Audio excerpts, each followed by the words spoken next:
But here's something that's even more astounding. So Minister of Finance going to be using taxpayer dollars to travel out of the country this week? Mr. Speaker, first of all, I'm happy to say hello to my colleague. He was my critic when I was a young man, Mr. Speaker, when I started in this House, and now I see that 10 years after, I still have the pleasure to have to answer his question. He comes from a great region. My dad lives next to his. Niagara West. Is the Minister of Financing planning on traveling to the Bilderberg meetings this week using taxpayer dollars? The Honourable Minister. I'm very proud to answer questions from my colleague. Like I said, he comes from a great... Okay, these people cannot answer questions. It takes 5 or 6 attempts to get any kind of response from a Liberal minister. And this is one of the weakest Liberal ministers who Mark Carney has put into one of the most important jobs in the cabinet, finance minister. This guy, I mean, let's face it. You remember him when he was what? I think he was the industry minister at one time, and he was quite inadequate at that. He was the technology minister.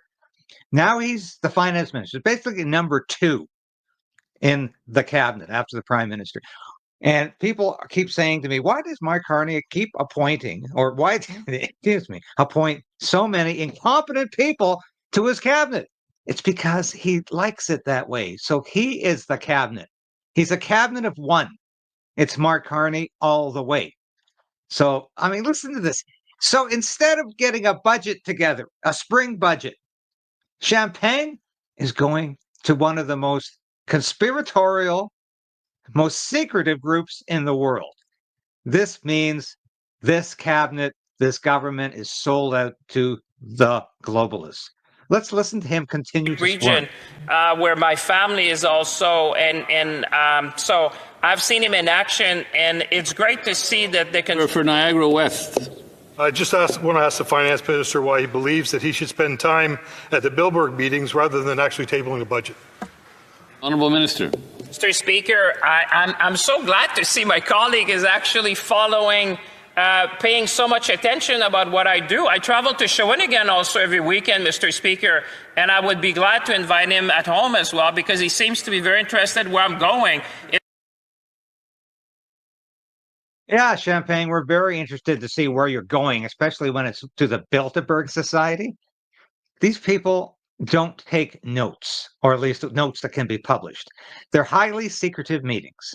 They're more secretive than a Masonic Lodge convention. These guys get together and they plot world finance. They plot what they're going to do to influence governments around the world. If you're a member of the Bilderberg Society, you're a member of the inner circle, the globalist circle. Now, I didn't think they'd take a guy like Champagne, actually, because he doesn't strike me as even vaguely competent. But apparently, he is a high-ranking official in the Bilderberg, because you wouldn't be going to this meeting if you weren't. This is the same group that, yes, Stephen Harper attended a meeting once, and he got a lot of flack for that. Henry Kissinger was a lifelong member of the Bilderbergs. Thank you for sharing this station with your friends and family. Thank you for hitting that like button, because I tell you, we are fighting back in a way I've never had to before, because I am going to keep this station on the air. I am going to keep fighting for freedom. I'm going to keep fighting for justice and truth, because that's all I have left. And I am damn determined to resist this Carney government in any way possible, as it encroaches upon our individual freedom. And it will continue to do that, mark my words. And that's why we're here today. I'll be back again tomorrow, same time, same place, 10 a.m. This has been David Crayden, broadcasting live from our nation's capital in Ottawa. Thank you for watching. We'll see you again tomorrow. Can't handle the truth. Resolve to resist